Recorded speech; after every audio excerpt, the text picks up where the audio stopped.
All right. It is indeed a very, very good morning to you. Thank you so much for joining us in this edition of The Tackle. It is the 31st of October 2022. Tarehe 31 mwezi wa 10 mwaka 2022. Natumai kwamba uko salama. Hope you've woken up well. You're ready. You're ready to start this morning's edition, Common Sense edition of the Monday of 31st October 2022. This is LEVI Talk, and it is the Tackle edition of the 31st, the Common Sense edition. This is where we get to talk about life and money. Common Sense edition, life and money. We get to talk about issues about society and also about your money and your business as well. I want to invite you, and as usual, when you join a place like when you like, we get to know that you're watching us, and after like, please share. When you share, you give someone else an opportunity to watch the broadcast. When you join a place like when you like, we get to know that you're watching us, and after like, please share. When you share, you give someone else an opportunity to watch the broadcast. This is a talk that begins right now. To corner Angel MBUTHIA, who is contesting, Miss President contestant, and she's also a leader. She's with us this morning, and she's going to be help us put into perspective the issues of women and leadership and the strides and mistakes that we've had. You'll be talking about the issues of alcoholism. I've seen another friend as well this morning who is in ICU. Okay, a Facebook friend. Last time Levi was here, he told us not everyone is your friend. Just because you're friends on Facebook doesn't mean you're friends in real life. Levi was here as well. LEVI KONES is also here with us. Levi, depending on where you went to school. If you went to a group of school, you say Levi. If you went to a polling station like me, you say Levi. LEVI KONES is here with us this morning. He'll be helping us to put into perspective the issues of alcoholism and bad mannerism in society. And he also tells me that he's working on something. Looks like another book is cooking. All right, I don't want to let the cat out of the basket. But anyway, kama kawaida lazima tuembele za Mungu tuombe, alafu tukirudi basi najua nini inaendelea wapi. Haya, mighty Father, we come before you this morning. We worship you, glorify your name. Thank you for another opportunity to be alive. We thank you for this new week. We thank you for this conversation. We thank you for the guest. We also thank you for the tacklers as they join us. May we meet them at their point of individual needs. We pray, trusting and believing. Amen. Amen. Haya. Keep on saying Jessica Cloud for threat. Jamani. Mmeniamkia na mambo yalikuwa mara kwetu asubuhi mapema. Ezekiel Koech, good morning my friend. I told you someday you'll replace the mainstream media. We are grateful for being informative. Thank you so much my brother Ezekiel Koech. It's been a while. Sijui ulienda dunia gani? Ezekiel, good to see you. Wakia, thank you so much. I'm saying Kirwa, good morning to you. When you join in, let us also know where you're watching us from. Let us know where you're watching us from this morning. When you join in, like when you like, we get to know that you're watching us. And that will please share. When you share, you give someone else an opportunity to watch the broadcast. And also let us know where you're watching us from. Very important.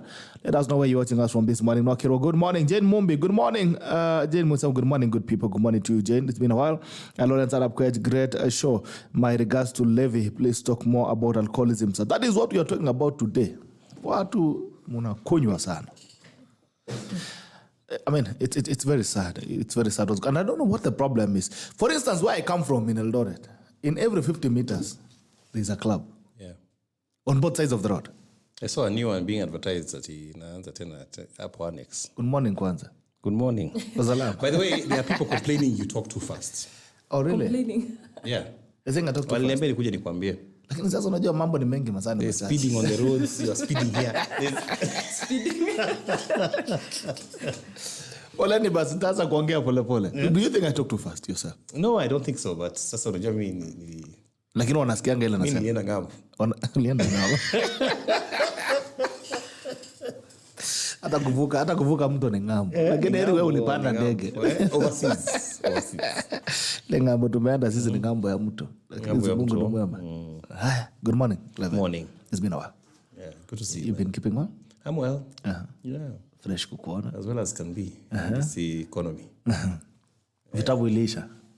Vitabu bado nauza. Although let me just tell you, it reaches a point where there seems to be a lull of some sort.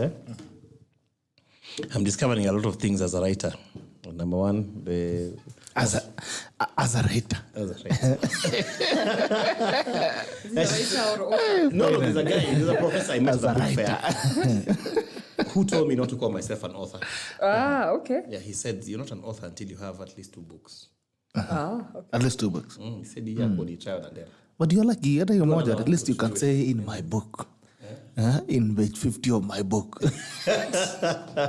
Yeah. All right. You're telling something. So you've realized what? Yeah. So,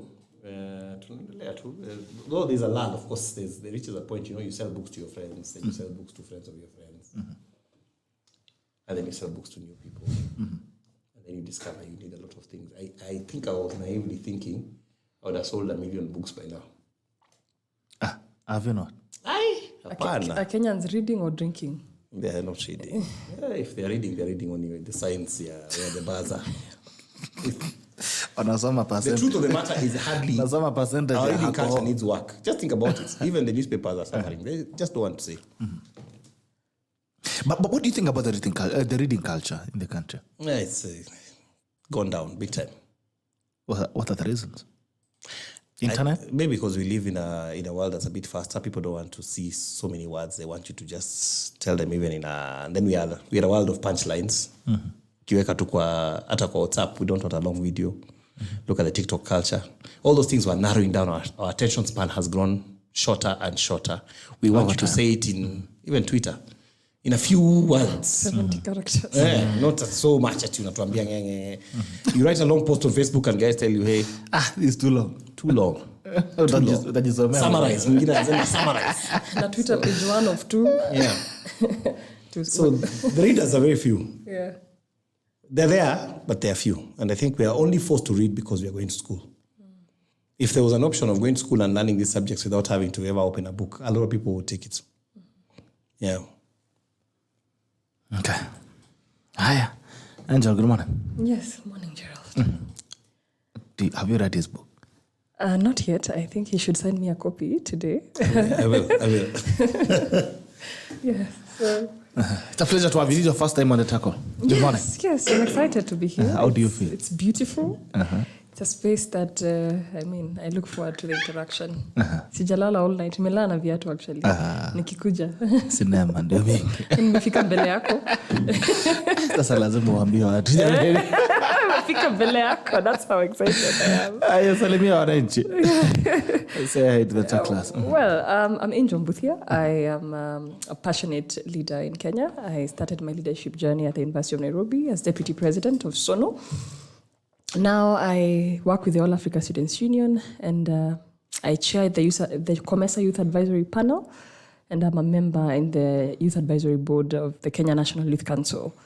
So Kenyan issues are issues that are part and parcel of my heart and that's why I'm participating in the Miss President competition, analyzing Kenyan issues from foreign policy to national security to how do we address the cost of living in Kenya. Those are things that I've really thrown myself into the waters so that I can be able to enrich my knowledge and to use the wisdom that I have to be able to serve this nation, which is something I am very deliberate about.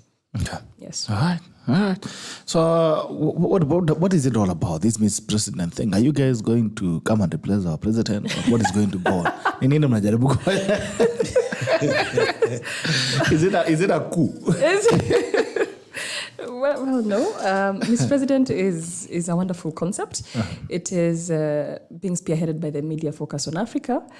And it airs on KTN every Thursday at 8 p.m. So Miss President is a concept that tries to tell Kenyans that, listen, we can have more women leaders. There are more women who are capable. It's not just what you see. Just give them a chance to sort of bring that concept of having women leaders at home, which is the target of the Miss President audience, and giving even participants and contestants the opportunity to be able to even live that experience of exactly what does it mean to become president. Because a lot of times we see women, even when they're making job applications, when they see they don't have one, they don't qualify for on one of the items, they don't apply entirely. So even building that confidence in women that even if you have 3/4, that is enough, you can still learn on the job like everyone else is doing. And you men were born natural, breadwinners and fighters. So you go for it, hata kama you qualify for at any age too, you just go for it, which is something that we want to encourage women to go into. And even the aspect of even having role models, because I joined season 2 because of what I saw in season 1. The top 5 in season 1 are doing very well today in the political space and in the governance sphere. Not even the top 5 alone. There are many others that were participants in the Miss President season 1. One of them is also Nadia Ahmed, who was also a chief administrative secretary. And then there's Renee Mayaka, who is now in parliament. There's Umi Umukreri, who is also in in the August House. I think these are spaces I definitely want to be in, and having them as my role models really made me apply for this one and made me work so hard to getting into the top 6. So they called for applications in early this year, and they informed us that 700 of us applied. So 700 women across Kenya applied from every county in Kenya. And so they shortlisted that number to 350, and that 350 was called to auditions in their respective counties. From 350, they shortlisted to top 50, who now go to the academy for the instructions and for the competition. So from 50, they put us in groups to form constitutions, to do manifestos, to form political parties. And from those tasks, they are able now to reduce the number. To now we have gone all the way to top 6, where I'm a finalist. And I'm from Kiambu County. And I'm looking forward to getting the ultimate title of Miss President Season 2. Yes. Okay. So inakuja na ofisi ama unakuwa rais without portfolio? Actually, these things to do with leadership, mtu anajitolea. So in Season 1, actually, they didn't have a cash prize, but the ladies did excellently well. They put their heart into it. This Season 2, wame push kidogo, they got us a grant. So you get 2 million for the winner, and then 1.5 million for number 2, and number 3 gets about 1 million. Okay. So that should go into a project of your desire, and I think that's a positive inclination to showing Kenyans that we are deliberate about having more women in spaces, so that the few you have don't necessarily have to be, the best of the best. So if you pick A or B, they're not the best. But if you have a flooded field of women from all angles, professionals, politicians, diplomats, it's whoever you pick the right candidate, just like it is today with you men. But they have not picked me anyway. Picked myself. All right, let's look at the traffic situation on the roads. When we get back, we get to hear from Levi. Levi is deep in thought. And Thika Road this morning is messy. Thika Road is very messy this morning. Nothing is moving on Thika Road. It's crazy. It's not looking good at all. Kiambu Road looks good. Nothing to really worry about. Some small traffic build up, but nothing to worry about. All the roads around Thika Road, including Juja Road, are all messed up this morning. I think people are trying to run away from traffic. Looking at Mombasa Road is not bad. Some little traffic getting towards Nyayo roundabout, but nothing to really scary about. Lusaka Road is a bit jammed up.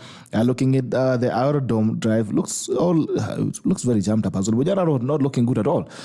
Looking in at Langata Road for the first time in many weeks, there's some very serious traffic build up from 1824 heading towards the Team Mall interchange or Team Mall roundabout.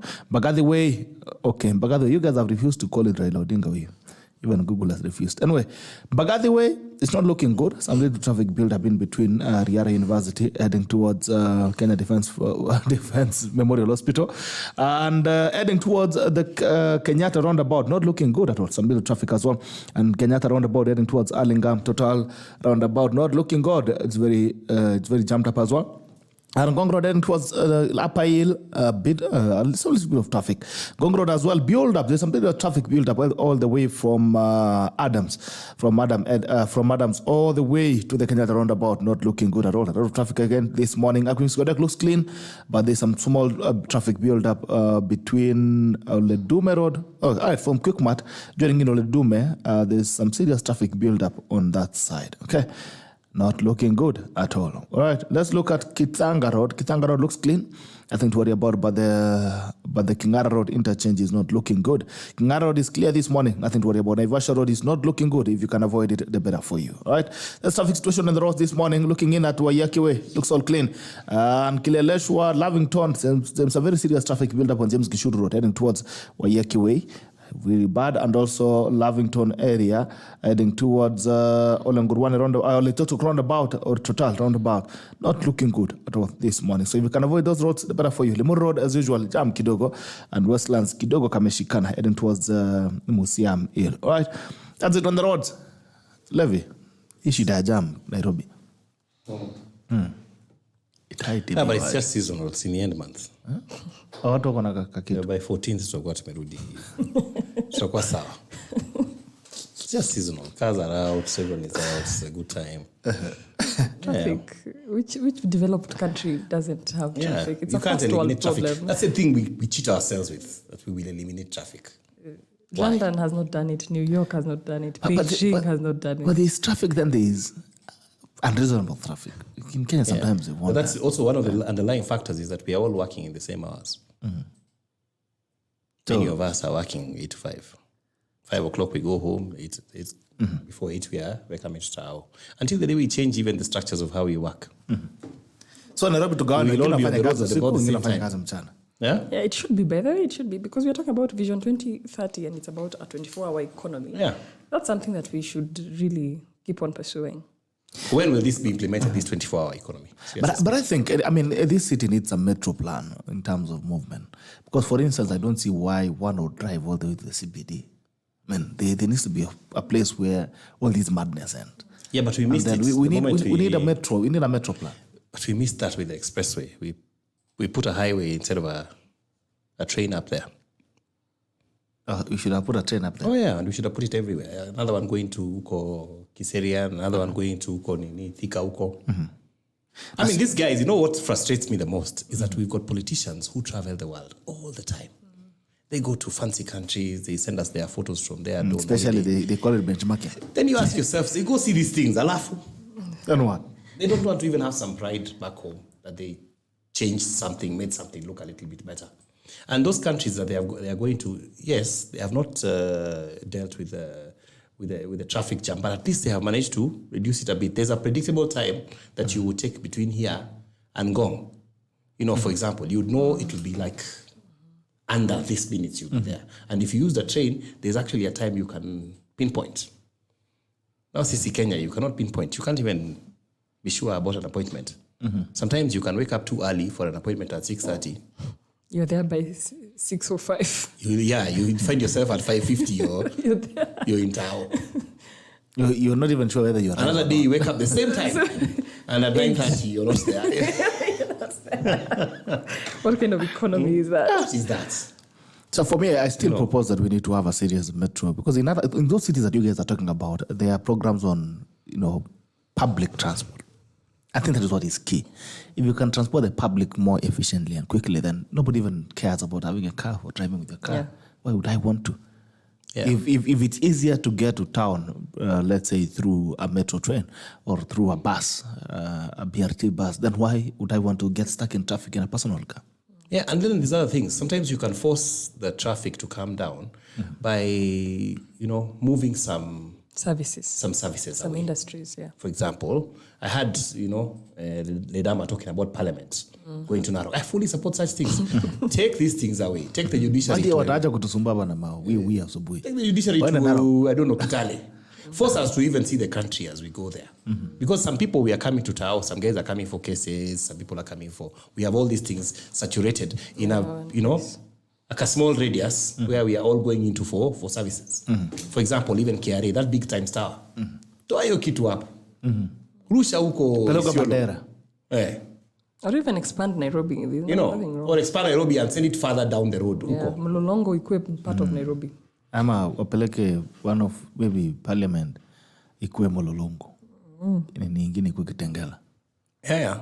It will force Lakini us to pia decongest lakini bado the kuna city. jam huko. No, but you see... Ushaikutana na jam ya Kitengela? Yeah, but you see, wewe ukienda Kitengela asubuhi, when you're on your way there at 8 o'clock, hakuna jam. Opposite traffic.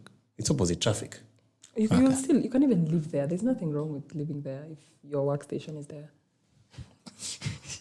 We are still forced to operate within CBD, and that's a terrible thing. Yeah. So the other day, I was driving through. If you drive through Thika Road, you will see something that was made, like a shed.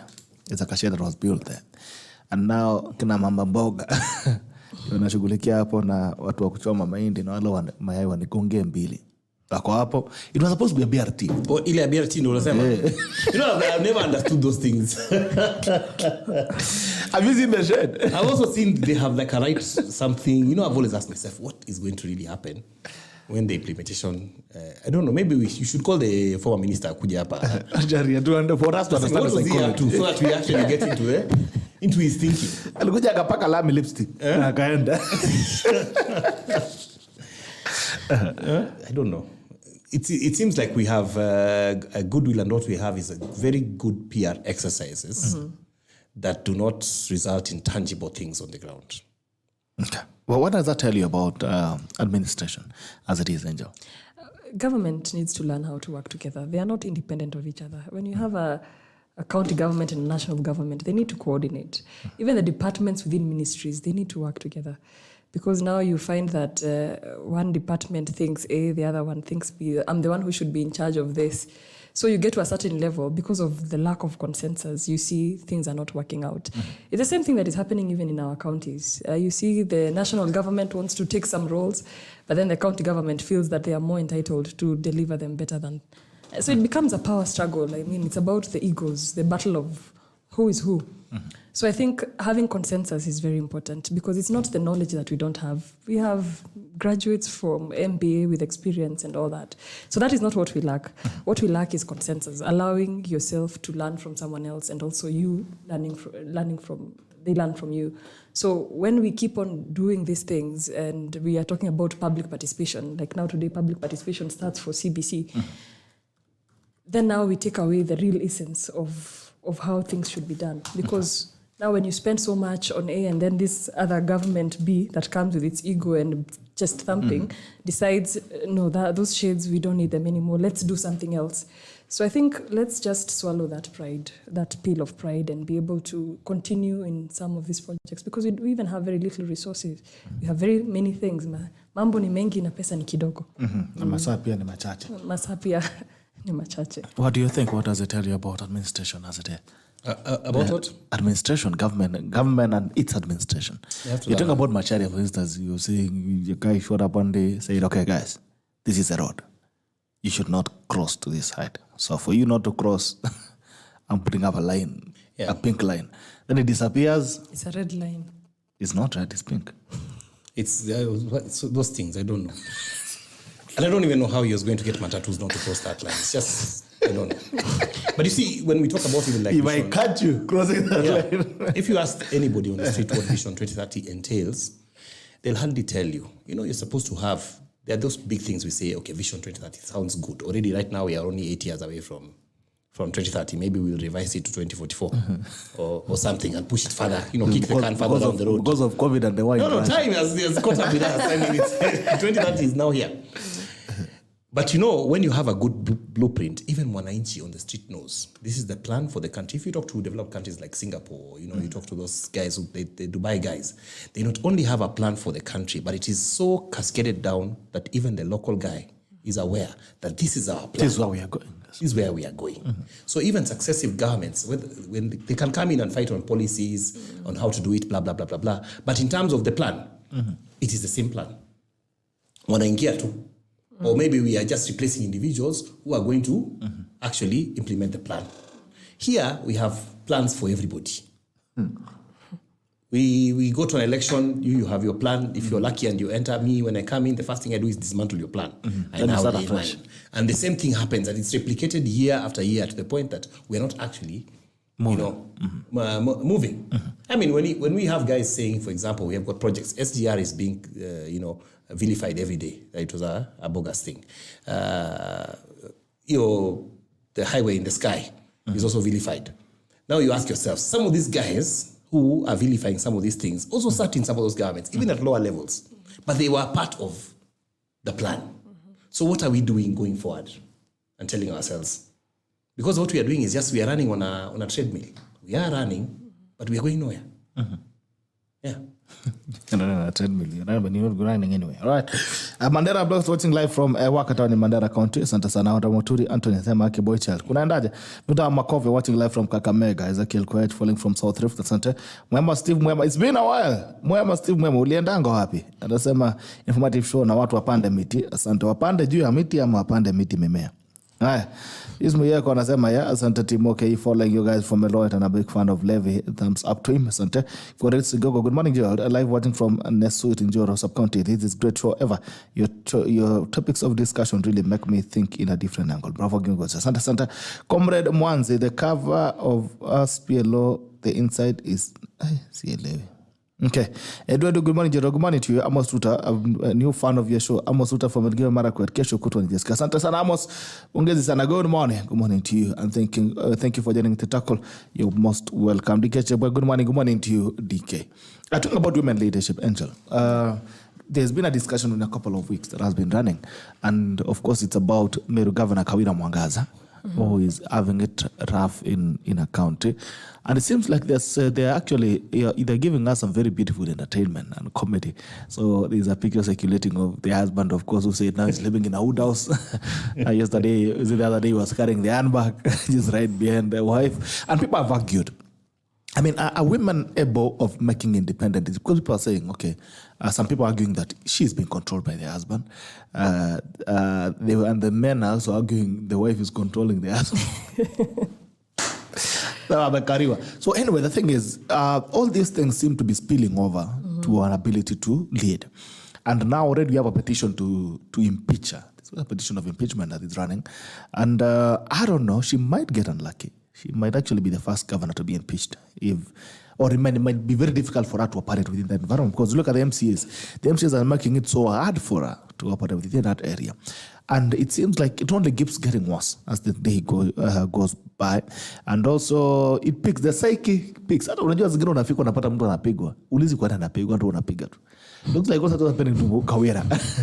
Hiyo faida unapata sherehe, mtu analemwa, hata unaanza kulema. Baadaye ndio unaanza kuuliza ana ule mtu tulikuwa tunapiga jana tulikuwa tunampigia nini. So it looks like things are going to get difficult for her as we move forward.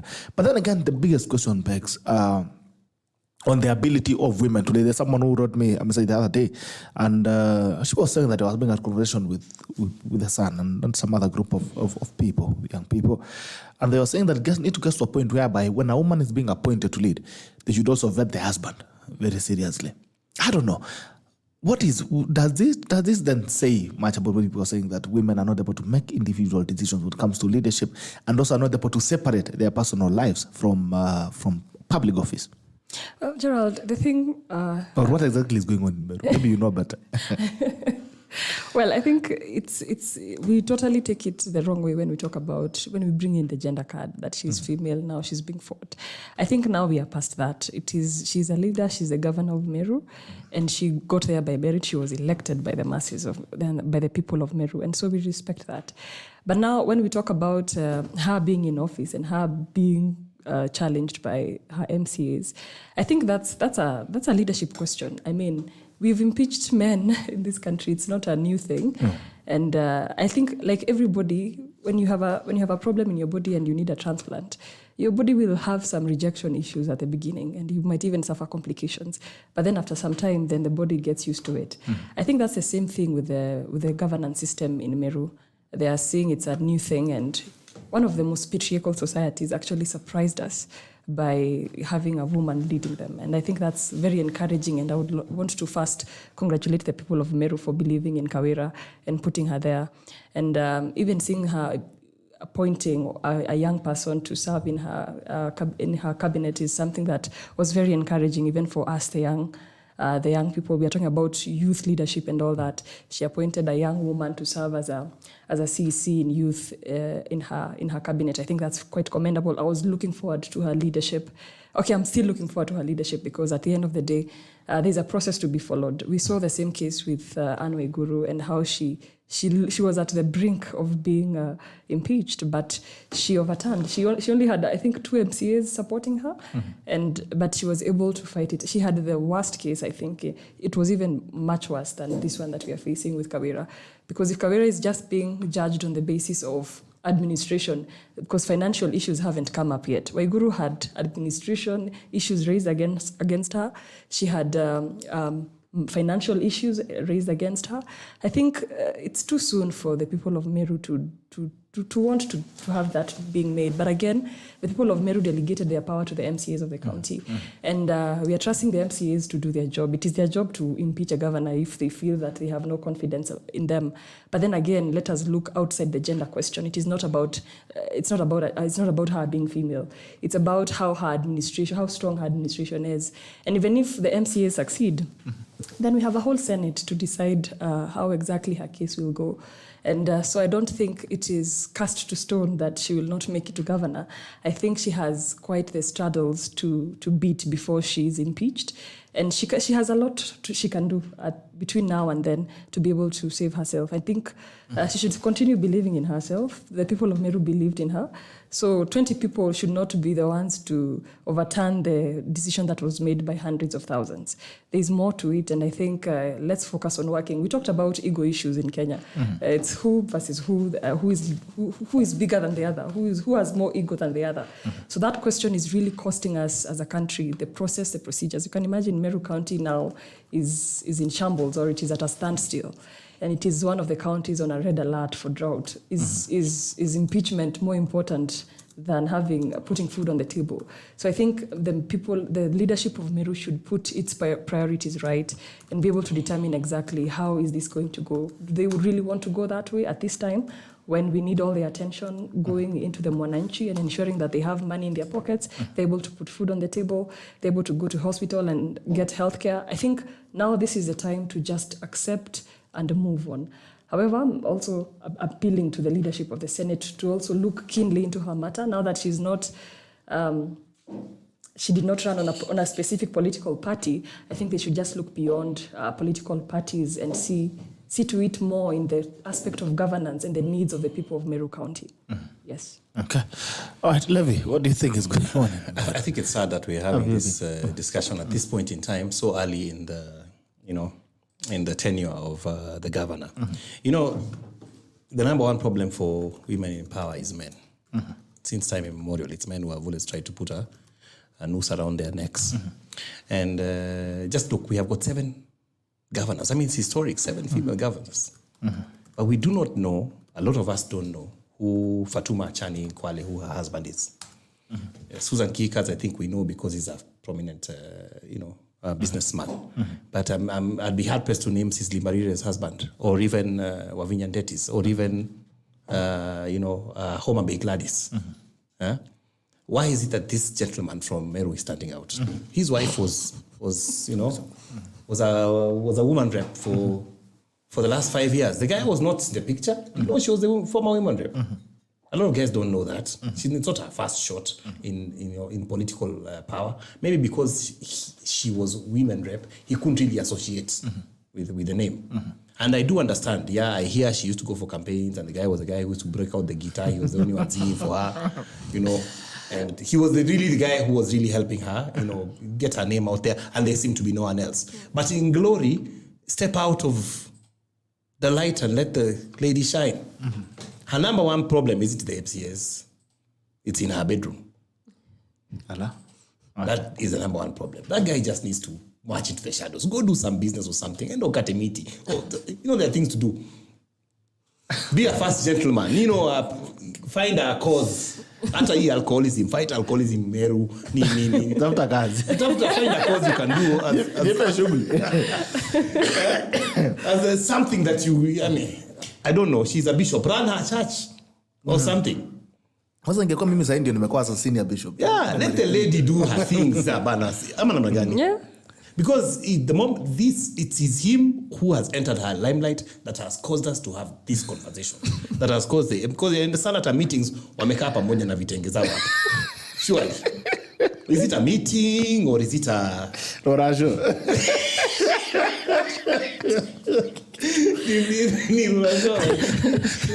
There has to be some cash. Let me tell you. My wife works in a rival media house from mine, and sometimes I go to pick her up outside the gate. You're very specific. Outside the gate. I know the watchmen. They're like, I drive in and pick her up. I can't, man. I told one of the watchmen, area yote where she works. Hapa ni kwa in-laws. Hata huko tu ni tange if she's the governor today, Aki, you will not know my name. Maybe on other things, but men have to let. No, men have let. Mtaniona kwa campaign pengine na hiyo guitar. But after that, go. The guy is good at the guitar stuff. Go write an album. Sing about how he made it. Be you in a different limelight. But him in her space is why we are talking. And that is the problem. That is the entire problem. Even these MCAs will not be having this struggle The struggle is they're not dealing with one governor, they're dealing with two. Maybe you should have run. Yes. And they're saying we didn't elect this other one. We never saw it. It's like we didn't see this at all. And I don't know, Levant, I think this conversation, of course, that men have been having, we've been having as men. I remember, I know a lot of platforms that have been, and also spaces that have been, that these discussions have come up. And it is about the new phenomenon of men being too much in the space of the women, intruding in the space of the women. They are short of going to chamas now, the gossip chamas or salon and all that. But then again, I don't know, because I think the biggest problem that these people are having actually is not the governor. They are saying, these are the guy that we are seeing, where did he come from? And he seems to be having some level of control. Because on what capacity would you be attending, for instance, cabinet meetings in a county? What is this new phenomenon of, Angel is my wife, so everywhere she goes, because she has some level of status. It's a panic, there's nothing that panics. I'm my husband. I don't know. No, you should talk to his boys club. Maybe wanamchocha. Boys club wanamwambia. Lakini sikuna njuri njeke huko Meru. Ama walienda live. Wako. But what informs this new phenomenon? I don't know how. I think we are now facing a new era where women are more elevated than men, even in our job circles. And it's good. The girl child has been empowered enough to be in spaces where that were hitherto, men areas, sort of to speak. It was unheard of to have even a female MP. Now we have. Please move your mic. It was, and female MPs were having a struggle. The ones that we knew were one. We could count them in the history books. The grace of gods, and the ones who came before. They were one in a long time, and then they would fade. Even when Yiva Mwendo became a cabinet minister, it was a big deal because it was 1 in a million. Now, women are in these spaces more and more. I mean, look, we have a cabinet and we have just about 8 or so women in the cabinet. It's now the norm. If you go to a meeting and you ask for MDs around, chances are in some places the women outnumber the men. So there's a struggle for the guys in this new acceptance. That maybe you need to be somewhere also, and also to be seen that you're also doing something. Your wife is the governor. Pia we ujulikane. I'm the force behind this thing. We can tell you're the force because the fact that you've let her shine and she's out there and she's shining suggests that if she has a husband and you are that guy, you must be saying some good things in the background. Yeah, you can be seen to be guiding without looking like you don't have to be seen. Yeah. That's about we must be seen, Buana. Yeah, I'm sure if you go and look at all those other governors who are married, their spouses played a role in them getting to where they got. Maybe they just, didn't break out a guitar and play a song. But that needs to change because that's a problem with most guys. Just look at any guy who has a girlfriend, alafu girlfriend yake akwe appointed manager. Jamaa anakuwa na shida. Anakuja kukaa kwa ofisi. Anakuwa na shida. Talk to your boys. You need to talk to your boys mkiwa kwa hizo circles. Encourage each other. Continue supporting your wife. But have you seen that? Have you seen that yourself? Akienda hapo kwa mtaani and he's talking to his boys. Maybe wanamwambia, make sure you take control of that office. Peer pressure is also a big factor in this. And you guys, it's a factor. When you sit together in your boys clubs, boy clubs, or I don't know what you call them today. Yeah.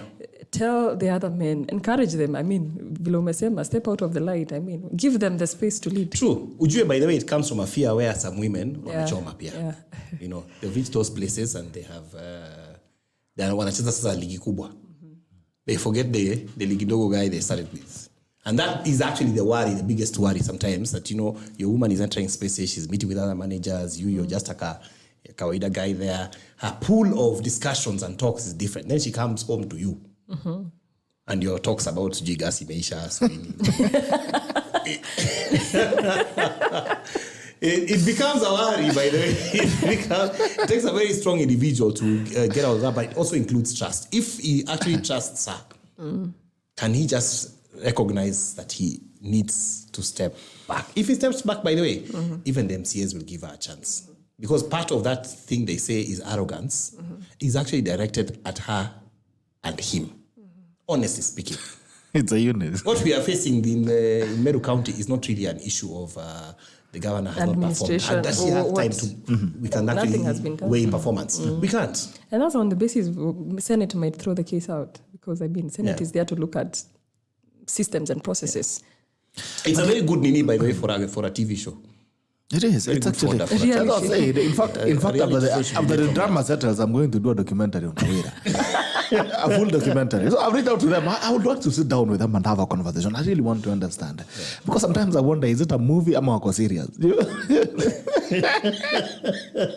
Yes, again, anaweza kuwa wanatuwekea labda wanashoot When the kitu. guy came out and he said sijui analala sijui kwa nyumba ya mbao, I was like, by God. Amesema he has been subjected to gender-based violence. Gender-based violence. So, There's a maendeleo ya wanaume chairman. He's missing from his activities. You need to call him to... That's where he needed to be. should have been there. But anyway, even as we went up on that, and also it seems to be common. Someone tells me there are also mamas in Nakuru County.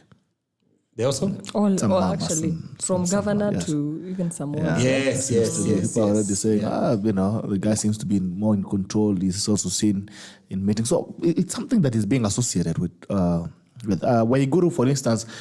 We never know Waiganjo. We never saw Waiganjo. Yeah. Waiganjo used to come here, talk about these legal issues. Mambo ya county, we only saw him. And he has opinions. He would have been there has very serious all the time. opinions. Yeah. So I don't know. What is the disconnect? Even Waiguru's partner is quite supportive. When you see him even on TV shows, but talking about other It's things. different issues. He comes here several times. He's coming. Talks about legal. He never talks You know about that leads me legal. to ask. No, I know that first ladies have a group. Do first gentlemen have a group? Waongeleshane kwa WhatsApp. What's up? Waambiane how they should operate in, because it's also a strange thing. Go first gentleman. I understand. I listened to Waiganjo say that he went for a meeting for first spouses, and they were telling him, in your mama. Any spouse. Any spouse. You don't belong in your mama. In your mama. So they need their own chama. Now that there are even 7 of them. That's a very good number. Afungua a small WhatsApp group. Yeah, wakae wakule nyama waambiane, what do you do? Maybe we should promote this or that. They can fight a lot of things. There are a lot of things on the agenda. Boy child is drowning in gambling, in alcoholism, in Drugs, depression. Iko kazi bana. Now, how does it, in the long run, how does this affect the trust on women leaders? Because we might try and run away from the fact that let's not bring in a gender card, but it is there. It's glaring, it's there. We might just sweep it under the carpet. But people, when they are making those opinions, they are making it and linking it to the gender. That, if this person is not able to participate in leadership and also make independent decisions in leadership, because they are a woman and they can always be a victim of bedroom affairs and husbands and all that. In the long run, because we made a lot of progress when it comes to women leadership. Like he's mentioned, we have CSs now who are sitting in cabinet and even saying we are worth 100 million, these millions. We have made serious strides in women leadership. We have elected women. But then again, even with the public trust that is being given, it can also be revoked. We can say, okay, we started you with this leadership, but now you're misbehaving. So we're revoking. So that is, again, a retrogressive move in terms of women leadership. So as we move forward, there are those hits and there are a lot of misses that you're also seeing. In the long run, how do these phenomena affect the general direction of women leadership? I think Kenyans have really done very well in terms of advancing the women agenda and women in leadership. Because, again, we cannot also ignore the fact that 6.9 million Kenyans voted for a deputy president to become female. So that they did not make it to the finishing line does not discount that effort that Kenyans made to actually put out their confidence in wanting someone of that gender. Because we even saw a lot of the presidential candidates, only one, the current government, is the only one that didn't have a female deputizing him. But there were also people within his political party who pushed to have a female running mate, which is a cause that we cannot ignore, that we are at the forefront as Kenyans asking that, can we have even more leaders? I mean, this is a struggle that has come all the way since history. I mean, since we talked about the World War I and World War II, and when men had to be away to fight, women had to take over these spaces. And then the women's rights movement began from that time. And until today, we are still advancing the cause for women, and we have done very well. That cause for women came to Kenya in the early 90s. And then that's when we saw the Martha Karuas. And in 2002, we saw more women getting into the leadership space. And now in 2022, we are having almost 7 governors and over 20 MPs. So that is a process that we really have to embrace. And we have done very well as Kenyans. I would just ask us to just keep on moving forward with the issue of having everyone on the table. It's not about just having women, but having both sexes of the population on the decision-making table, because those issues that we tackle on a governance level really affect everyone. When you talk about health issues, talk about food security, it is a partnership. It is both the men and the women of this country who are all working hard. And this day and age, everyone has a KRA pin. So everyone is entitled to their space and their stake in this country, and everyone should really come out in their hardworking spirit to demand and to even vote and decide the kind of leadership they want. So when we talk about Kawera and pointing her out as a female and not able to lead because of that, it's just propaganda, and it's a mannerism that we need to run away from, because as a country, if that is how we are going to debate on issues, we need to read more books, because when we want to bring down the issues to do with integrity and ethics and morals, look at developed countries where we want to be in Vision 2030, where we want to be. Those people have very, very strict rules on how they get to impeach you. It's either something to do with administration, to do with governance, to do with integrity, not issues to do with what sex you were born with. And that's something we need to run away from. As a country, we want to get to those levels. And if we want to get there, we need to start acting like one. All right. Yes. In the long run, how do you think it affects the strides that you are making, Levi? I think we just have to readjust. There's no way we can say that we are at risk of putting any reverse gear.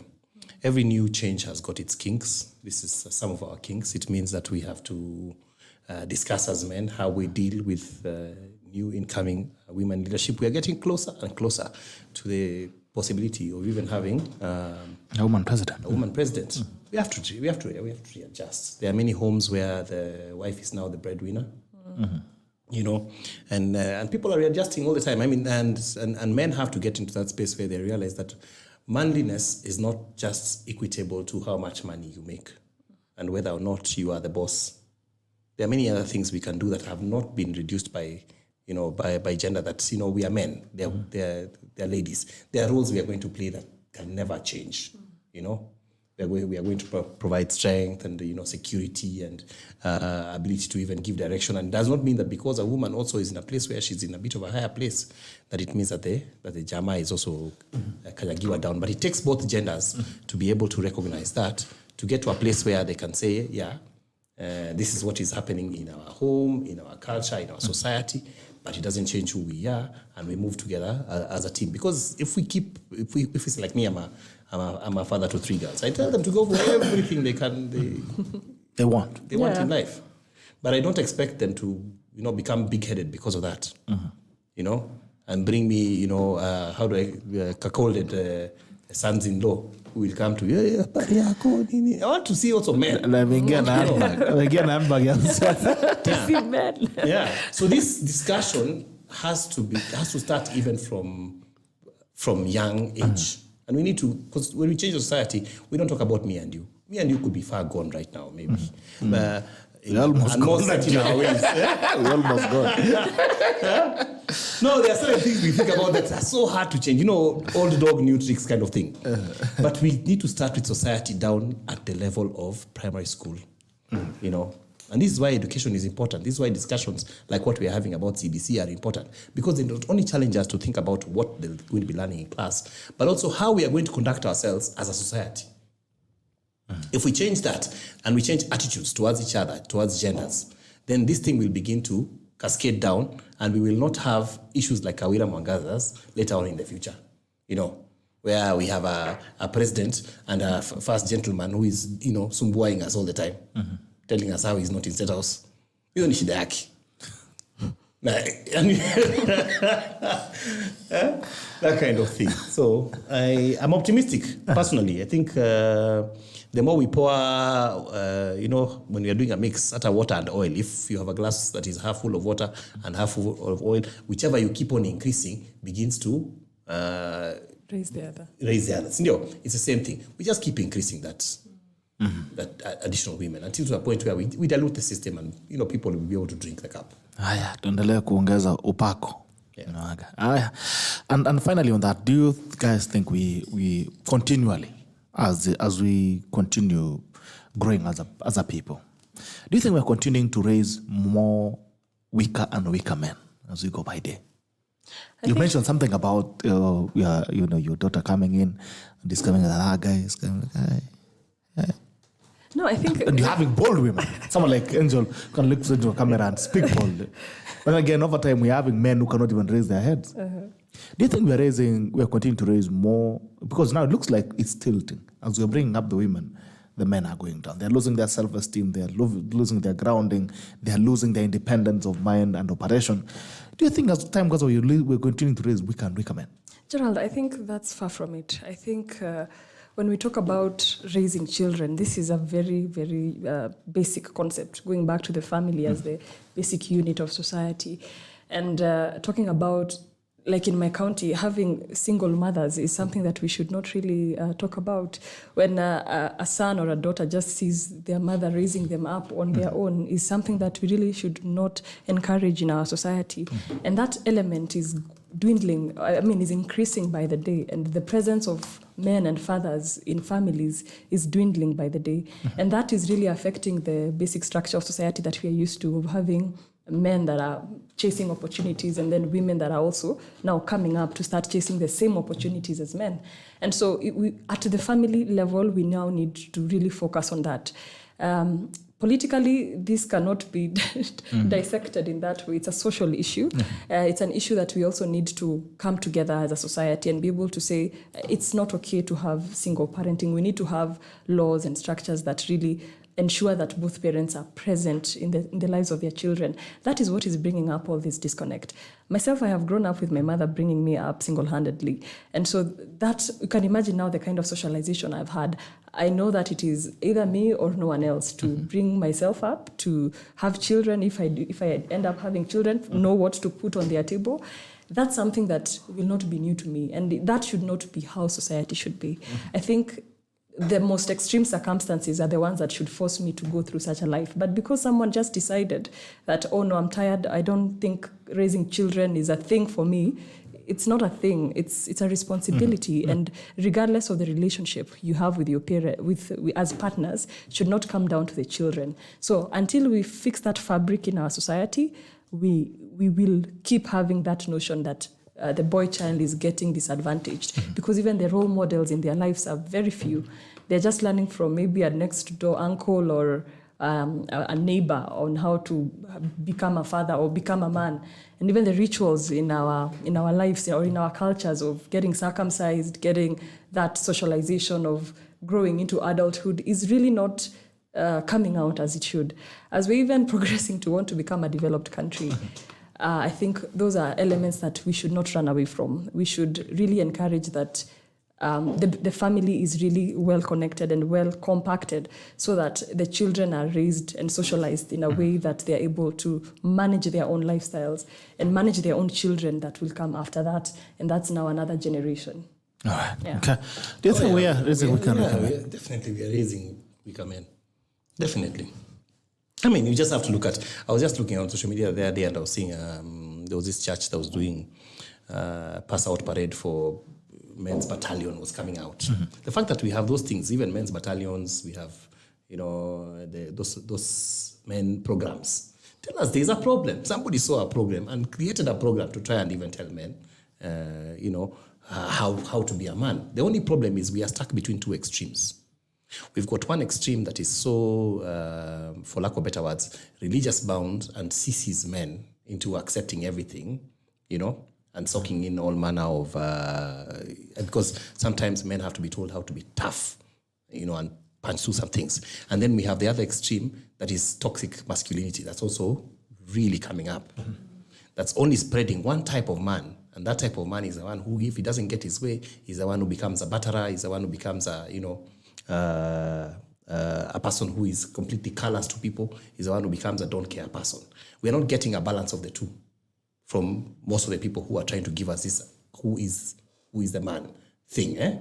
So you either find that you have very shy men or overtly, how do I call it? Just idiots of men who are all about just, testosterone and nothing else. And that is where the disconnect comes in, because a man has to be, men are going through all kinds of emotions, and we have to be a balance between the two. Yes, there are times, you can remember our fathers did not show us much of the softer side, But everyone can pinpoint a point where they saw their father softening on an issue. Yeah? And he was still a man. He was still the same guy who was the Simba, but he was able to change this. I mean, it annoys me so much. Even last week I was somewhere another dude. Jamaa wanatuandikia kwa WhatsApp. A guy is looking for an opportunity. Hi. Then he expects you to say hi. Then he says, how are you? Then he expects you to say, Pia, how are you? You're a dude. Say hi, my name is so-and-so. I was looking for you for blah, blah, blah, blah, blah. I even have to tell him that. Are you getting any responses with the way you're approaching things? He was like, no. I'm like, that's why. You're not coming out so clearly. We have to teach people even how to communicate. Can you imagine we have reached that level with guys? No wonder these guys cannot even talk to ladies. The moment a lady amesoma tu kidogo, chances are she's not getting any dudes. Ask Miss President here. How many guys are stepping up to her now? Now that she's Miss President. The moment she's saying she's running for something and they imagine that is for some other dudes, not mine. No, not them. They want to go and talk to boches and women. They can just sort of look like they can kanyagia and be sort of above. And that's a problem. That's a problem because we have strong women who are not besides strong men. As a result, we are now having an avalanche of single mothers. And I always say the single mother problem is always caused by men. Yeah. And a serious increase of men who have got no mwelekeo. They're busy just going into the forest, cutting every tree but not putting anyone down. So here they are. They have single mother that one, they have single mother that one, they have single mother that one. Before you know it, it's just a dude with so many baby mamas. But he has no mwelekeo himself. Then you give him a position and all he's preoccupied with is the drama that he's getting from all these baby mamas. We have a problem. We have to look at this problem. So then enters alcoholism. Did you see the video of the guy who was being somewhat on the... Yeah, Kamakis. Isn't it sad that it had to be a dude? Go and look at every accident that's happening. Very few accidents are being caused by women who are so intoxicated and drinking. And this was 7 o'clock in the morning. 7 o'clock in the morning. Tells you what? Dude was drinking all night. Those are our men. If you ask our mothers, how many men are at home at 30s? It's an epidemic. It's an epidemic. Kwanza in Rift Valley. My guys in Rift Valley. It's sad. Yeah. Jamaa bado anakaa na madhe. Jamaa walikuwa job, walikosa job, wamerudi home. They have left a single mother somewhere who is busy raising their child. They can't provide, they can't do anything, and all they're doing is just drinking themselves to a stupor. It's an epidemic. We have to address it. There's a problem. All right. Let me look at the comments. When we come back, where is the turnaround? How do we move back? And also we delve deeper into the issues of alcoholism. The fact that we are normalizing. Looks like we are normalizing alcoholism. We are normalizing alcohol. Long time ago, you could be so ashamed to be seen drunk. I remember, but these days, people drink at home. Even kids, teenagers are drinking with their parents. All right. We'll get back to that shortly.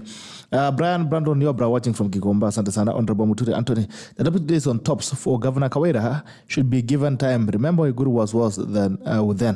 She has a lot to do for Meru and the needs. But sadly, in Kenya, politics is about pulling down one another. A person would work so hard to achieve this than to work to support or criticize positively. Cedric Seti, I think the Meru governor needs to demarcate clearly bedroom matters and boardroom matters, because that is where the problem is. Okay, Sante. Doro, Doro, I hope you're doing well. The guy is trying to make a name on policies. Later, it will be an MCA 2027. You never know. This Kenya, my friend. It's true that the guy should step back and let her shine. Look at Sabina Chege, Susan Keika, and others. Okay, Abbas Njuguna, African men used to say women belong to the kitchen and bearing kids. They were not considered for leadership positions in the community. Could these MCAs be of the same opinion? Doro, the men should relax. Women leaders are very level-head. Hello? Fandingano, thank you at LEVI KONES. You got such a clarity of mind in the plight of men. Thank you. Discussion. Pewe mbili kwa bili yangu. Bili. Na hizo bili it can be uji. Huyo doro. Hiyo mbili unataka kupeana ndio tunasema. Nimesema it can be porridge. Unapea uji madam mbili. Uji alcoholism But you know has uji is a very become expensive meal now. Unga ni Oh yeah, exactly, Gerald. All right. Okay. So where's the turnaround from all these things and the issues of boy child? But then we delve into alcoholism. Where's the turnaround, Angel? We still have to go back to the issues of family and that family unit, addressing that issue of even becoming a parent. It is one of the greatest responsibilities that come with no experience sometimes, and no training at all, no manual, no classroom work to teach you how to become a parent.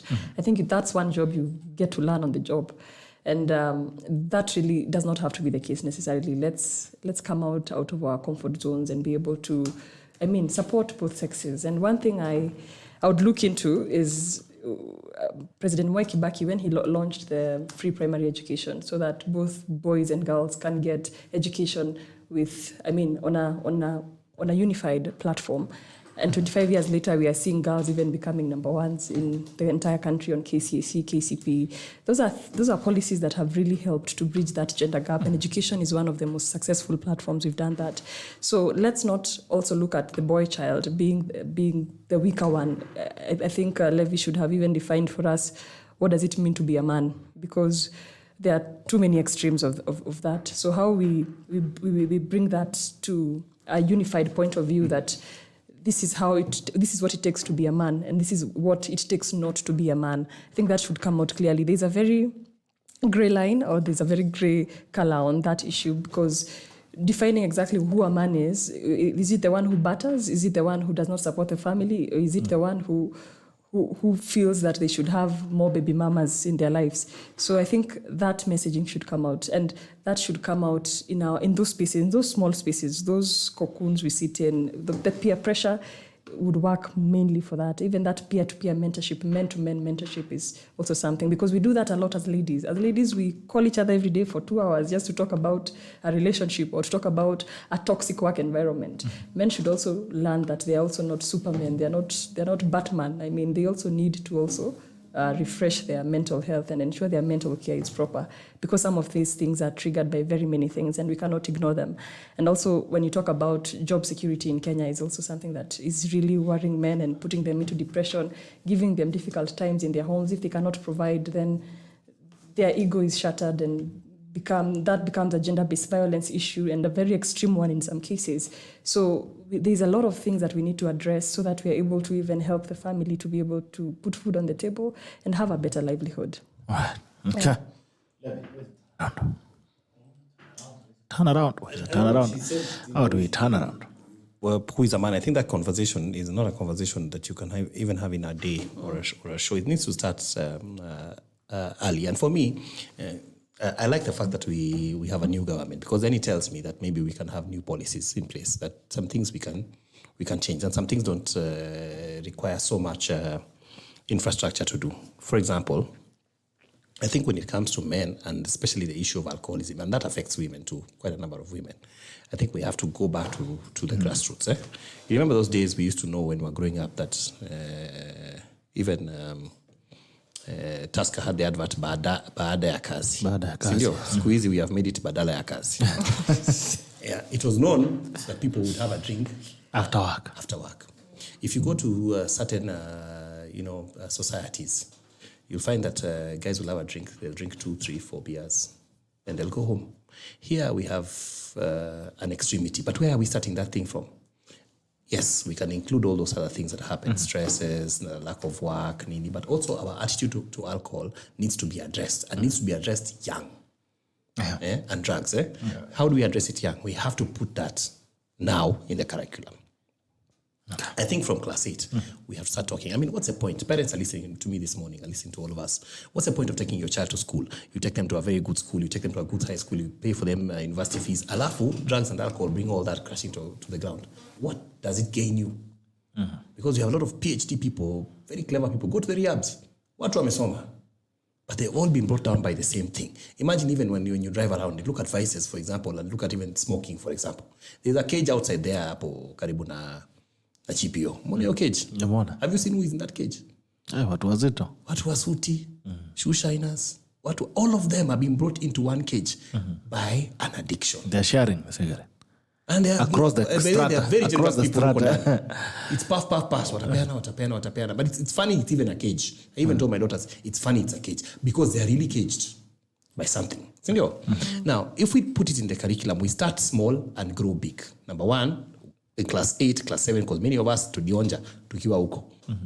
Class 8, class 7, form 1, form 2.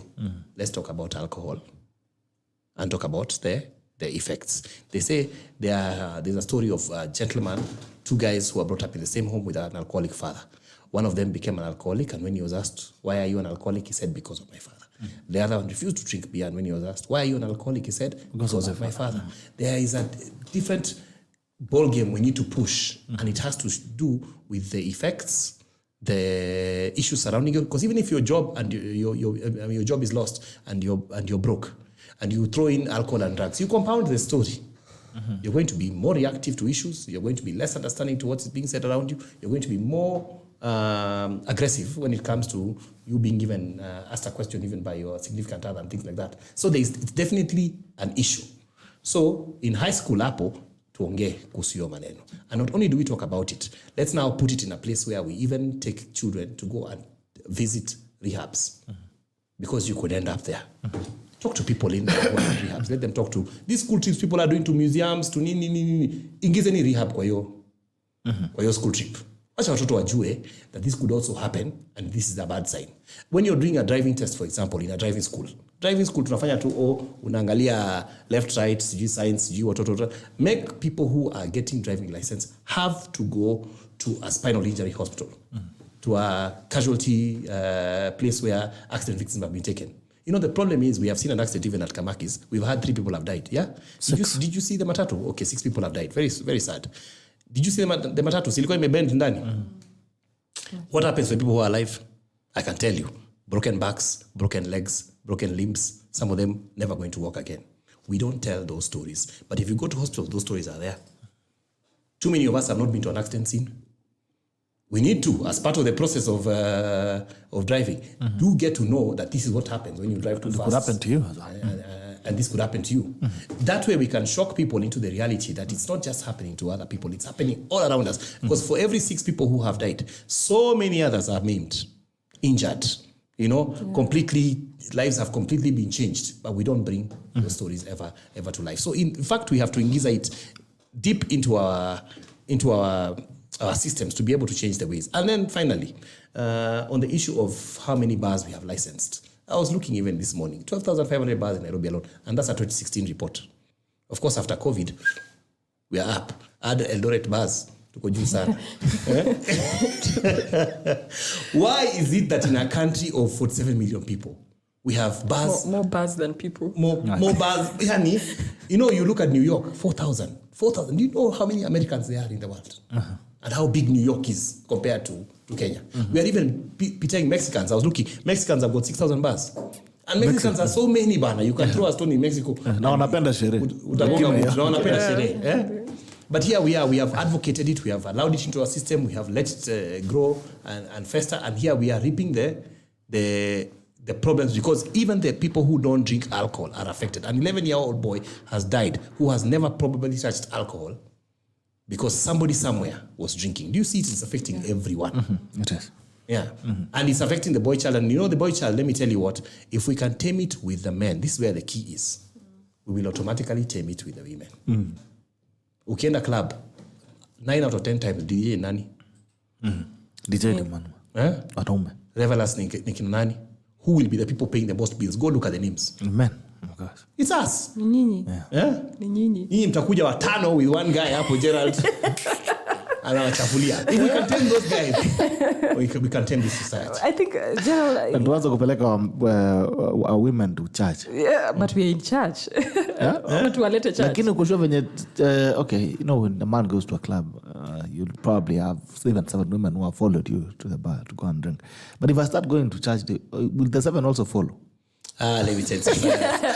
Society, you know, once we reduce the number of guys who get involved in excessiveness, because, you know, there are some people who drink na wana shida. They go home to their, the people who drink, na by the way, mnaona naonea sana, poleni sana. Those of you who drink and go home and you're disturbing no one, kudos to you, you're helping the economy. But we have a large number of you who do not do that.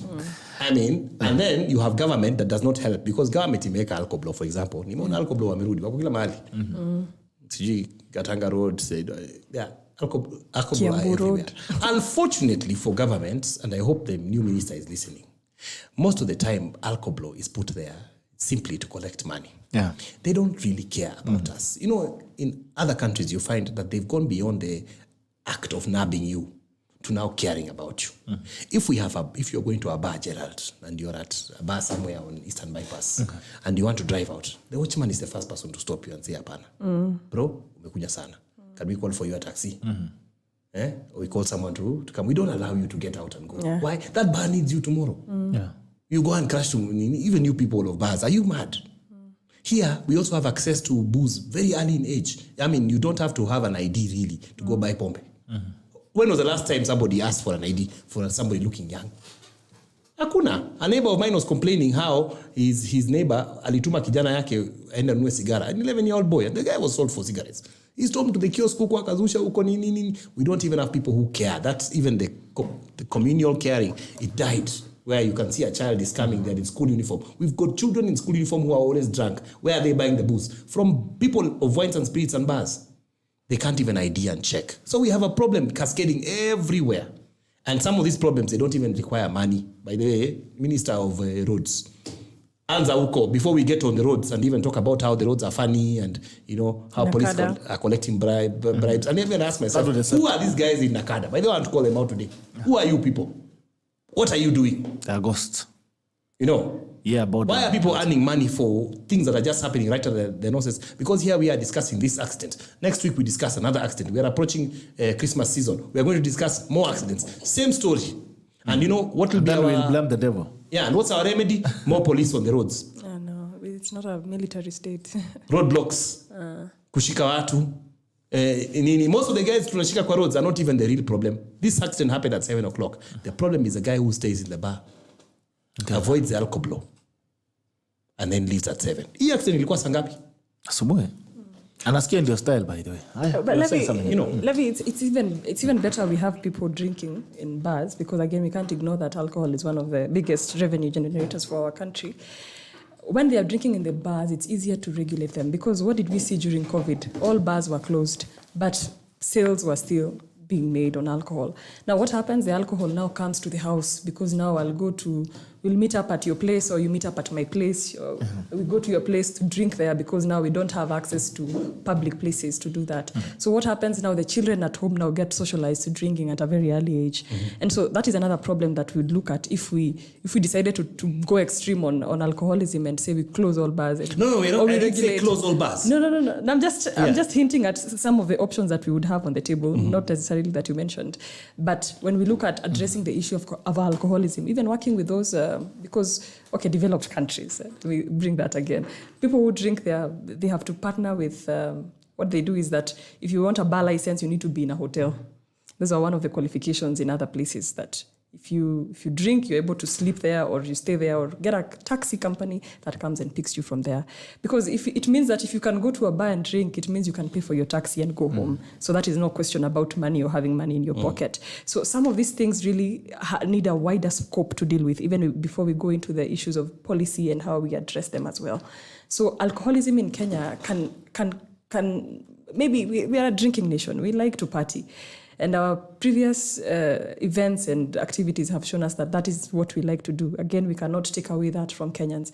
But then again, how to control it is the way to go. When we talk about what you've mentioned about ensuring that if you're not past the age of 18, you're not able to access alcohol, that should be even more stringent at this time. That when you go to a club and you're getting out, a watchman should be the first person who tells you, no, you cannot drive home, you need to take a taxi. It should be more deliberate about how we do it, not just having alcohols on the streets as well, because now that becomes another cash cow, another point of sale for corruption. So the issue of alcoholism is quite broad, but then again, let's also create jobs so that people don't have to drink more than 2 beers on a Wednesday night because they have work tomorrow. I think when we have other priorities on the table, you don't have people frequenting bars every other time, because that's the other thing. You go on a Monday.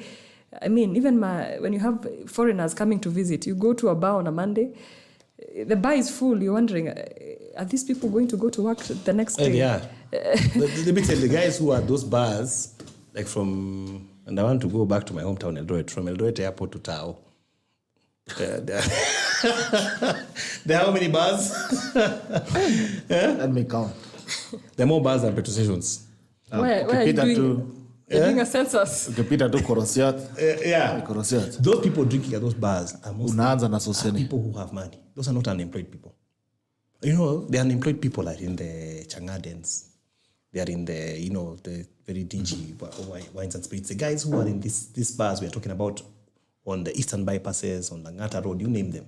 Those are guys with jobs. Those are guys who are working. Some of them were drinking yesterday for Oktoberfest. Today they are at work. Groggy, high. You know, even what's it called? Even companies need to address the situation, because we are losing even a lot of young people. You see them all the time with accidents, on the obituaries. We are losing young, productive people to alcohol-related accidents that we shouldn't, because even companies don't want to address it, even in company meetings. The way we do team buildings, the way we do, those management meetings, we need to address those issues. And if those issues are stemming from home and other issues, then they need to be addressed. Because people with access to money and then access to all these pools, they have all these other underlying causes that they may be having, that may be causing them to go and do, the alcohol in excess. I mean, we have to look at it in totality, because the society, to be honest, is actually getting depleted day by day by the number one killer, or number one killer in other countries, other things, diseases, cancer, it's roads. You're more likely to die from an accident than anything else. And we have got people who are daytime drunkards. We keep on focusing on the night. Gerald, I have an emergency. I would like you to excuse me. We've just lost Steve Shege, the one who was in the ICU. Paula. And I need to go to be with the family. Paula. Yes, he's a very close friend of mine. Paula. Pole sana. Yes. Paula.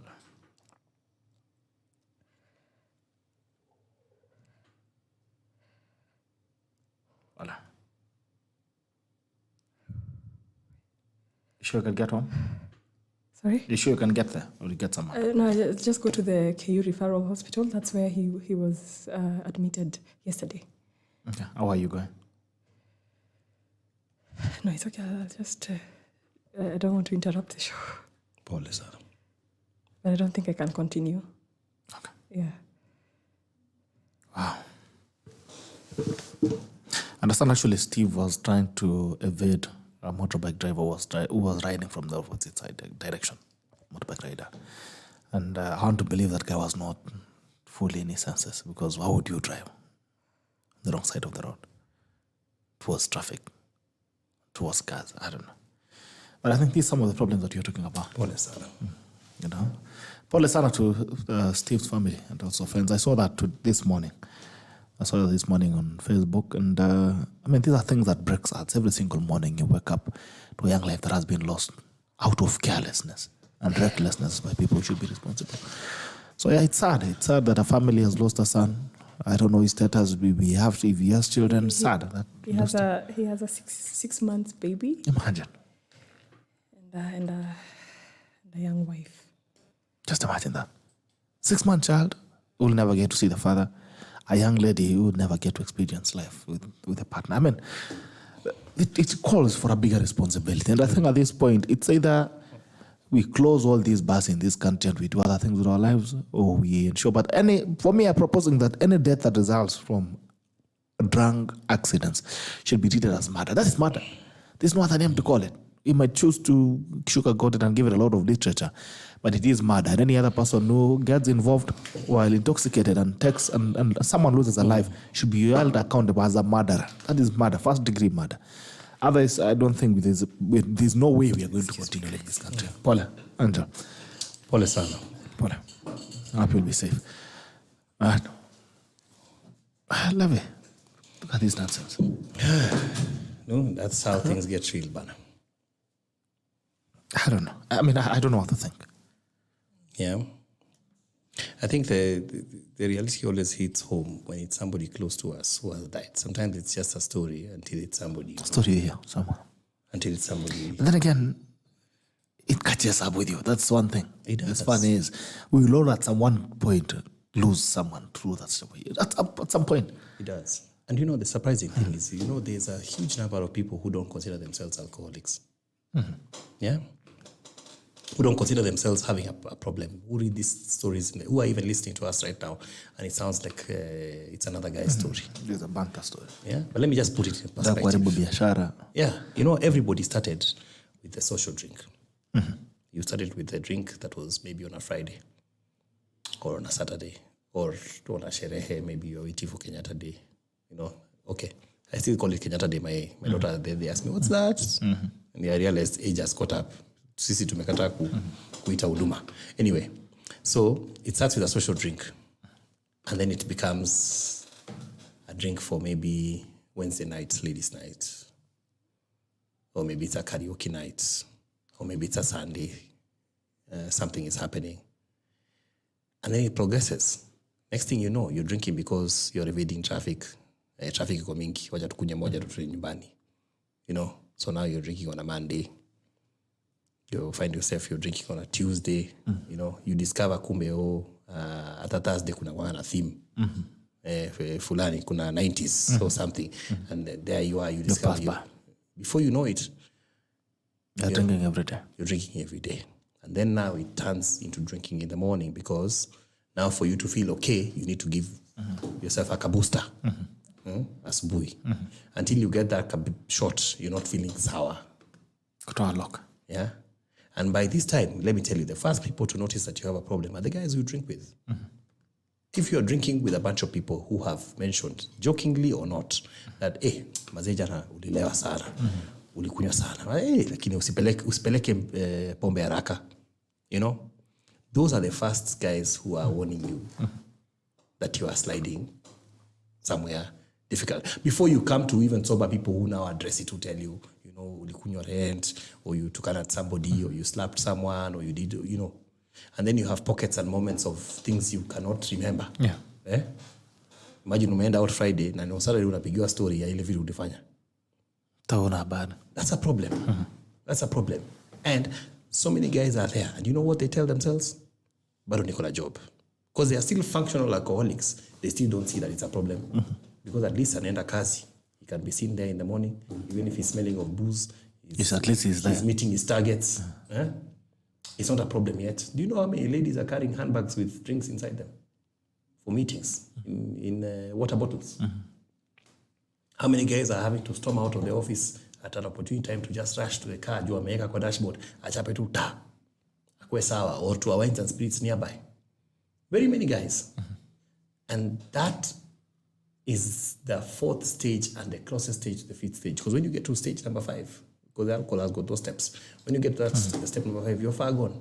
Now you need help. Now you cannot even do the simple things that you're supposed to do. You don't want to go to work, so you're just calling in sick. You end up getting fired because you're not meeting deadlines. You even simple things like taking a shower become a problem. Have you seen alcoholics in their prime, kabisa, my brother? Jamaa ataogi. The effort to go to the bathroom is too much. Now it's still time. It's too much. You then fall into those things. Maybe you lose your job and then you begin to sell stuff to make things happen. You sell your nice cups. You end up selling your table. There's a lady, I was trying to get her to come and have a chat. You remember? Yes. She sold until she sold her doors. Aliniambia unajua unaweza uza mlango Nairobi, aiende. Iko na soko. Sasa anauza mlango alafu anaenda. Analala kwa nyumba ina mlango. Aliuza mlango ati baba yake akaingia the following day akamuuliza, were you auctioned? Kila kitu imeisha imebaki mlango. Kila kitu imeisha hivyo. It's funny, but it's not funny. And all these things have a slippery slope and they start somewhere. Every time I see vehicles parked outside a bar at 11 p.m., 12 p.m. on a Monday, I know those guys in there, unless they're on leave, which many of them are not, are on the road to serious alcoholism. They're there. Wameshaanza tu, they just don't know it. They're already on the seesaw. Just playing with fire daily. So you find, imagine if you can drink, like I remember when we were younger, unakunywa Friday, unalala kwa bar, Saturday, kuna wakati tulikunywa from a Friday evening at 6 p.m. and left a bar on Sunday morning. What is that? And there's a comment here from Anthony Kiban. He's saying, "Good morning, Gerald. It's funny how these days alcohol is viewed as a social status. We post it on our socials as a sign of I've made it in life." And this is nonsense. You find that the more expensive the bottle that you take a selfie with, the more you seem to be successful. We're seeing people in bars taking pictures, club pictures, taking pictures with alcohol. Umeshikilia whiskey, unapigwa, now you're very proud of yourself. I mean, we are over something that was a source of shame. Kitambo. Even if that time when you're drinking, boy, a source of glory. Hata utake hata uonekane. Hata kama umelewa, hata unakaa ngumu. Unakaa mbali kabisa. You don't want to be seen. But now we sing it's so common. It's something that is saying no, it's a source of ego propping. Yeah. And I mean, it's what does it say? That's wewe ndio tukua nayo ni bazoo sasa Levi, it depends on what you're drinking. You take pictures there, take selfies, take pictures of alcohol, post it on your status. Yeah. I'm drinking this and that. But you're actually you're wasting your destiny away. You're drinking yourself away. What is this new culture that you seem to be bossy because you're drinking this and that? I think social media, with the advent of social media, it has become, all of us are on social media. And to be honest, all of us put our best foot forward. Hata ukienda to my social media pages, you will see a lot of pictures of me smiling. In places, enjoying. We kind of gravitate towards, depicting life in a certain way. And then we have cascaded it to now, of course, we show our vehicles, our houses. And then now when we go to food places, umeona watu wakipiga picha ya chakula? Mnaweza kufa But wakipiga, they make sure they leave the name of the hotel hapo kwa background. There's some guys who are good at zooming. Na zoom kila kitu paka unaona, jamaa kwa Kipinski bana. Hajatangaza, but you can see on the mat behind behind the whatever, the food. Behind the food. So we are it has taken hold of all of us generally on social media are trying to put our best foot forward. And when it comes to drinking, it now becomes not just what you drink. It's also where you drink, who you drink with, and the amount of expenses that you spend. That's why we see bills. Imagine we never used to see bills. Put on a bill. You have 52,000. What is that? What nonsense is that? Who cares how much you spent yesterday? I keep telling people, all of us are in, especially Hapa Nairobi, all of us are in this Nairobi. Yeah. When we are walking in town, or in the CBD in the morning, nobody knows who woke up where. Yeah. Kama ulilala Lavington, ama ulilala Korogosho. Kama ulilala kwa hoteli ya Grand Regency, ama ulilala kwa ingine ya... We are all in Nairobi, struggling in the CBD. At that moment, it doesn't matter. Whether you flew in by Jambo Jet in the morning or you came by Northrift. Si uko hapa? But the problem is we have translated that into trying to make sure that people see how we came, what we did, and it's affecting, when it comes to alcohol now, it is affecting even the amount of consumption we are now taking, because it's part of that lifestyle. And knowingly damaging us in the process. And that gentleman is very correct. I don't know how we are going to look at this thing from a wide spectrum, but we are going to have to just have very serious discussions going forward about these things so that people find a balance between having a good time and going over the edge. Bas Jogana says, how other countries succeed in controlling and regulating some of the activities in the societies to impose heavy punitive measures on the violators. This would make someone think twice on the consequences of this or actions. Okay. Another thing here is now the sprouting of bars. You can remember a couple of weeks ago there was an outcry from the residents of Nairobi, Kilimani, and Lavington area, and also Kileleshwa, were complaining of the sprouting of clubs in residential places all over the place. And this is the same trend that we are celebrating. I'm saying, like in my hometown, Eldoret, we are always celebrating the opening of a new joint. So someone had posted yesterday, there's a new joint coming up here and there. And I'm saying, I mean, what value is it adding up on the general status? Because I don't know what is this. What is this thing? What informs the new trend of sprouting clubs and alcohol joints? And how do we reverse the whole scenario? Because this is not just an issue. It is a build-up. It's a cocktail of all this progress that we are seeing, negative progress that we are seeing. The building up of clubs means they are customers to go out there. So how do we reverse the whole trend? Because we're having more, even hotels are converting. There's no business. They're converting into clubs and bars. So what informs this, and how do we reverse the whole thing? It's a result of our choices over a long period of time. And choices, they say, have consequences. It's the choices that we have made where we have completely ignored all the warning signs leading up to where we are. So now we are here. You're right. How do we reverse this? There's somebody who has spoken about punitive measures. I think that's one of the best places to start. You know, it has to be very expensive to have an accident drunk. It has to even go to, because even developed countries, you know what they do? They don't just attach that to, first of all, to even drive drunk. It has to be such an expensive matter. You have to lose your license. I mean, we still have, imagine we got digital licenses, but we still never put in the point system. Do you know those digital licenses are useless? I mean, a traffic policeman stops you and then he asks you, unapeana your license mpya mimi niko nayo. They look at it and they say, hey, toka. They don't even know. They are still waiting for the red booklet. And that red booklet tells you nothing other than the fact that you can drive. It doesn't tell you that last year you had an accident. It doesn't tell you that you are shipped for drunk driving. You know, if an American, for example, cop stops you, he has got a computer, he can swipe your driving license. That license will tell him everything that he needs to know about you. You're caught for speeding last year, you are doing drunk driving, you are alafu sahi umepatikana on a speed tena. Then they know how to send you to the jamani. They can give you a warning or they can decide to send you to court. Then they can realize, hey, huyu jamaa huyu si wakopea warning. Huyu hii tabia yake. Wacha tusukume kotini wa deal naye. Then they even link that to insurance companies.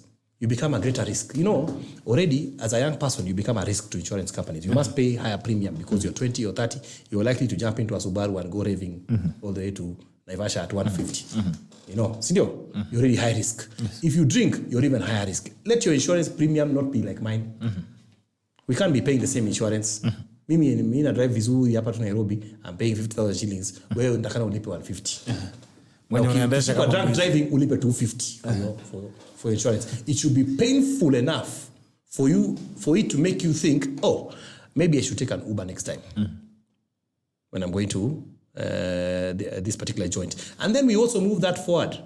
We take it to the joint. It would be good to know where that Kamaki's gentleman was coming from. We find it also. Let's go find that guy. He let that guy out of his parking lot when the guy was drunk. He knew. Because waiters have got that opportunity. They know. If you go to any bar and ask any waiter and even do a research, like accident research needs to start all the way back. NTSA needs to have a very dedicated research team. They do it like an aircraft investigation.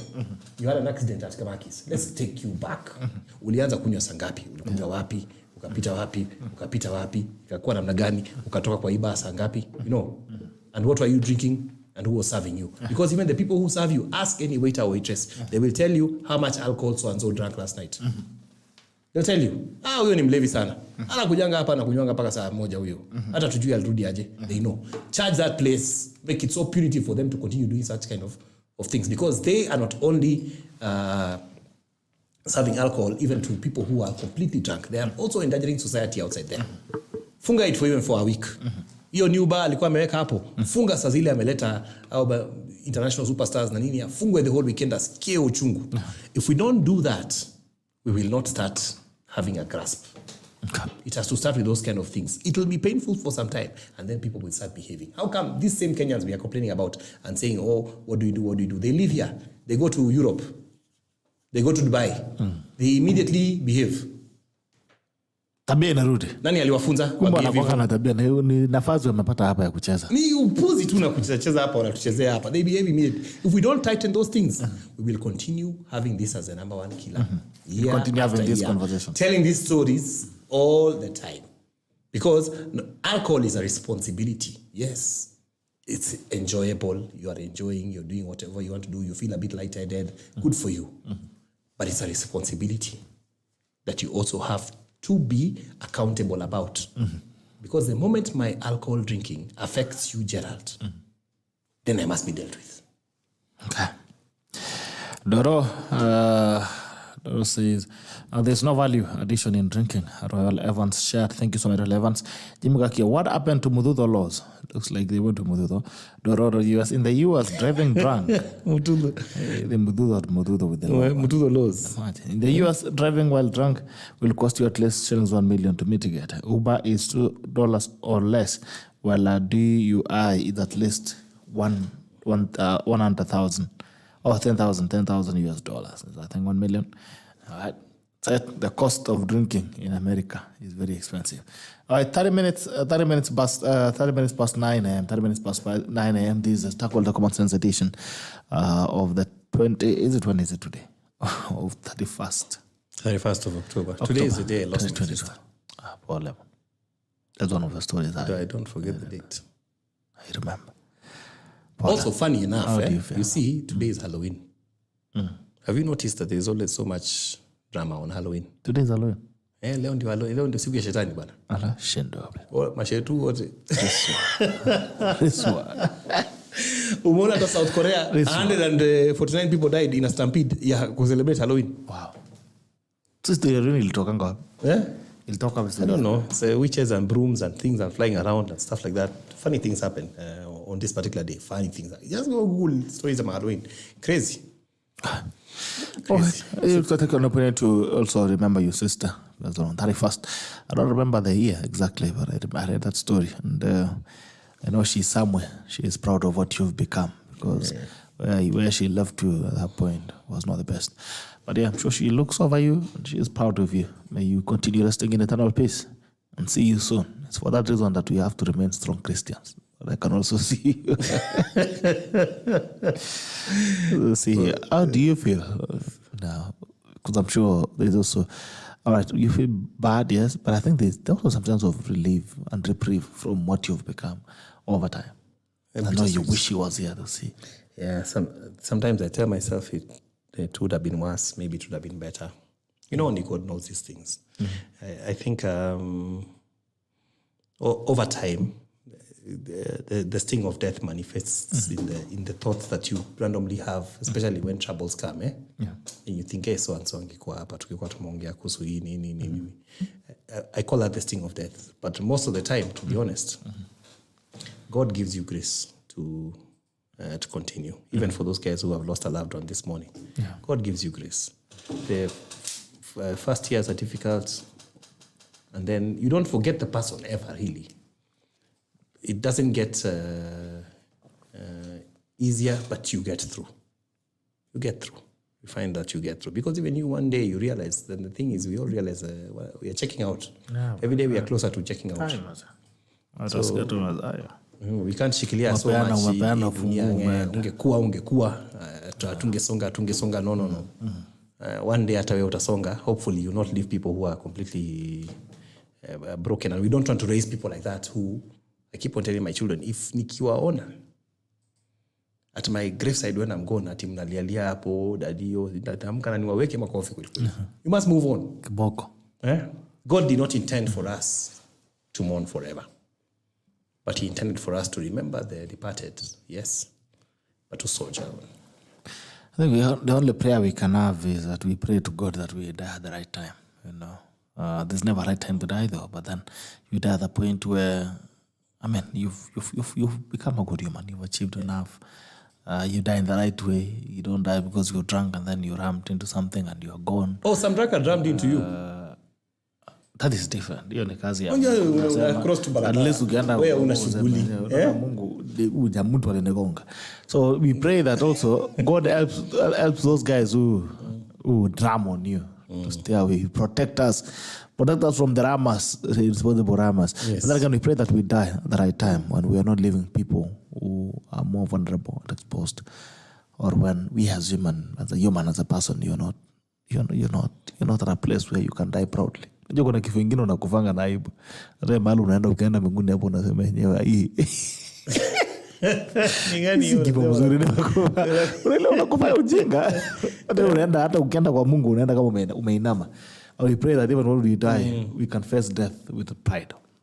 Can say It's time. I did well. Yeah, I mean, yeah, it's right. I mean, let's not also die young. That's the biggest prayer. I think there's one prayer that you pray that you don't die young. I mean, dying young deprives you of what you could become, and also deprives the world and the people around you what you could have become for them. So I pray that we don't die young. It's sad. Every time I see a young person who is dead, it really pains my heart because it could be you.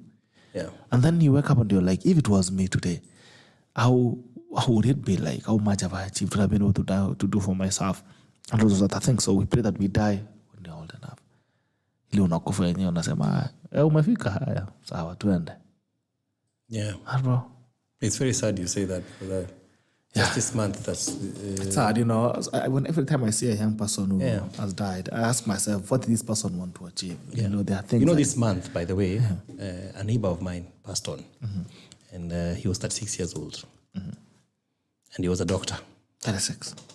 From a marginalized community, and he was working here in Nairobi, and he died of alcohol poisoning. Oh, damn. It had to be alcohol. Do you know, as a neighborhood, by the way, we had chatted with this guy many times. I mean, the guy used to come asubuhi, fika 4 o'clock, amepiga hodi kwa gate hapo, ametukana na watchmen, amezushiana na bibi, amefanya. Yani he was one of those neighbors you had to know. He has arrived. Because of behavior to patterns. Alafu akiingia mziki tu. Allah. Subra. Incidentally, yes. Subaru boy. Na pia alikuwa na Lexus. Alikuwa na gari mbili. So the guy bana. And I felt very sad when he passed on because I almost felt like we didn't reach out to him enough. Because even me at some point I got annoyed with him. Juu ile unaongelesha mtu na unaona ni kama aski. Na pia ajali kwa sababu hako na pesa. So, utaniambia. What are you telling him? Plus he's also a doctor. He's in the field of medicine. Doesn't see what the big deal is. But he passed on. Actually, this month on the 14th. Sad. We buried him on 20th. 22nd, actually, of October. Gone like that, 36 years old, left an 8-month-old twins. This thing is very sad. I mean, let God take us for things we cannot control. If indeed he set our time to be 30 or 40 years, then there's nothing we can do about it. But I do believe if he takes us because of things we can control, things that we are ingesting ourselves, you know. My father used to say, every time unaenda out on a Friday night, you're at more risk than anybody who is sleeping at home. It's 100% true. You double, triple your risk factor. Let it not be that you're out there, you're listening to my voice, and then you're going to die of some silly thing that's unrelated that you can avoid. Unakumbuka ile basi ilikuwa ya disco ilikuwa inaenda sijui wapi. Sijui na nyuki sijui. Hiyo basi ilibingirika huko somewhere. I never even knew there were buses like that. There were moving discos in this city. Even just getting into one, already you can just tell. The way it's even formed, you're dancing as the bus is moving. It's already so much risk. At a break peke yake can make you go hit somewhere, become completely paralyzed.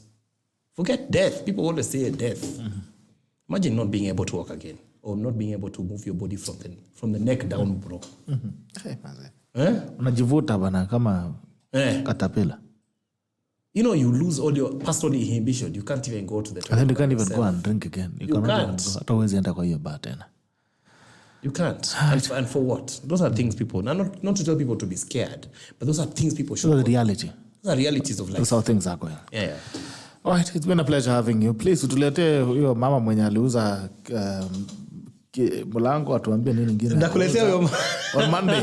Bring her. She's listening, by the way. I bring her on Monday. Yes. And I'm let her. Coming Monday. Sure that you can bring her. So kuja kuambia vile aliuza mlango. Kuja tuambie naambia waongwana kwa sababu watu zingine wasikiange. Paka haone. Okay. Until it happens, then you can never really tell. It's been a pleasure having you. I want to give you an opportunity to give you a tackle of the day. My tackle of the day goes to